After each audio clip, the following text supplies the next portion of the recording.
নবগ্রাম চক্রের আছড়া প্রাথমিক বিদ্যালয়ের আমরা কয়েক বছর আগে রেন ওয়াটার হারভেস্টিং সিস্টেম চালু করেছিলাম। সেখানে সমস্ত ছাদের জল আমরা অপচয় না করে ফিল্টার করে 4000 লিটারে আমরা ব্যবহার করি, আর বাকি জলটা মাটিতে আমরা স্টোরেজ করছি। সোলার গিজার আছে যাতে গরম জল সূর্যের আলোতে রান্নাঘরে চলে যায়। এখন নতুন একটা ব্যবস্থাপনা আবার শুরু করলাম, যে সোলার প্যানেল আমরা লাগাচ্ছি, কাজ চলছে। আমরা চাইছি বহনশীল উন্নয়ন।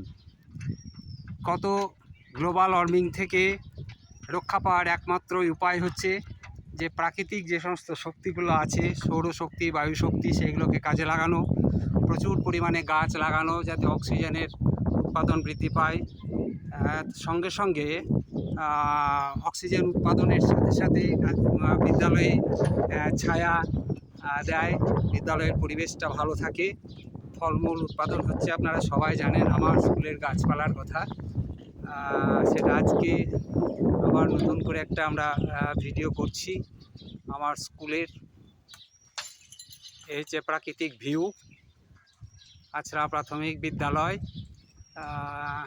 দূরে দেখা যাচ্ছে নিচে কম্পিউটার ঘর, উপরে হেডমাস্টারমশাইয়ের কক্ষ, রেন ওয়াটার হারভেস্টিং সিস্টেম, মুক্ত মঞ্চ, আমলকি গাছ, শিউলি গাছ, আম গাছ, পেঁপে গাছ, পেয়ারা গাছ, কাঁঠাল গাছ, রক্তকরবী, সজনে, আম,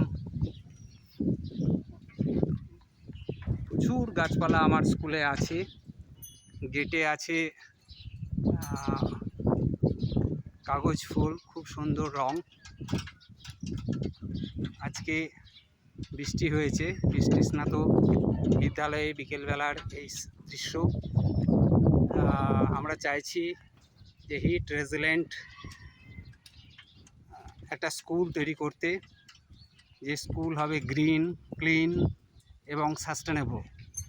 কমিউনিটি মোবিলাইজেশন করে, মানুষকে বুঝিয়ে, মানুষের সহযোগিতায় অর্থ সংগ্রহ করে আমরা এই সোলার প্যানেলটা সেট আপ করাচ্ছি। আশা করছি আমাদের দেখাদেখি জনগণ সচেতন হবেন। বিভিন্ন প্রতিষ্ঠান নিজ নিজ উদ্যোগে, ব্যক্তি উদ্যোগে তারা এই ধরনের কার্যক্রম চালু করবেন। আছড়া প্রাথমিক বিদ্যালয় পায়োনিয়ার হয়ে থাকবে আগামী দিনে কৃষ্ণ উষ্ণায়ন রুখতে, এবং কৃষ্ণ উষ্ণায়নের সাথে সাথে জীবন প্রণালীর, জীবন যাত্রার যে পরিবর্তন হওয়া দরকার, সেটা নিশ্চয় আমাদের কাছ থেকে মানুষ শিখবে, এই আশা আমাদের আছে।